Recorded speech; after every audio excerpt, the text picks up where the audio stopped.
உங்ககிட்ட ஒரு சீக்ரெட்டான ஒரு விஷயம் சொல்லட்டுமா? நம்ம மனசில் உள்ள எல்லா விஷயத்தையும் எல்லார்கிட்டேயும் சொல்லி ஷேர் பண்ணணும்னு எந்த அவசியமும் கிடையாதுங்க. சில நேரம் எல்லா விஷயத்தையும் வெளியே சொல்லிட்டா போதும் அப்படின்னு தோணும். ஆனால் அது நமக்கே கண்டிப்பாக பிரச்சனையாக முடியலாம். இல்லை நம்ம மேலே உள்ள மரியாதை குறையலாம். ஆமாம் தானே? ஆனால் மனசில் பாரமாக இருந்தால் அதை எப்படி குறைப்பீங்க? அதுக்கு நான் ஒரு சூப்பரான ஒரு சொல்யூஷன் சொல்கிறேன். கண்ணாடியை பார்த்து பேசுங்க. தனியாக கண்ணாடி முன்னாடி உங்களுக்கு என்னெல்லாம் தோணுதோ அது எல்லாத்தையும் அதக்கிட்ட சொல்லி உங்களோட ஃபீலிங்ஸ் எல்லாத்தையும் இறக்கிடுங்க. இல்லை வேறு ஐடியா வேணும் அப்படின்னாலும் தரேங்க. பேப்பரில் என்னெல்லாம் தோணுதோ அது எல்லாத்தையும் பேப்பர்கிட்ட எழுதிடுங்க.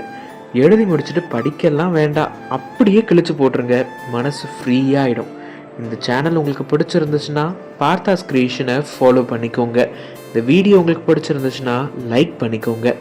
நாளைக்கு பார்க்குறேன். பாய்.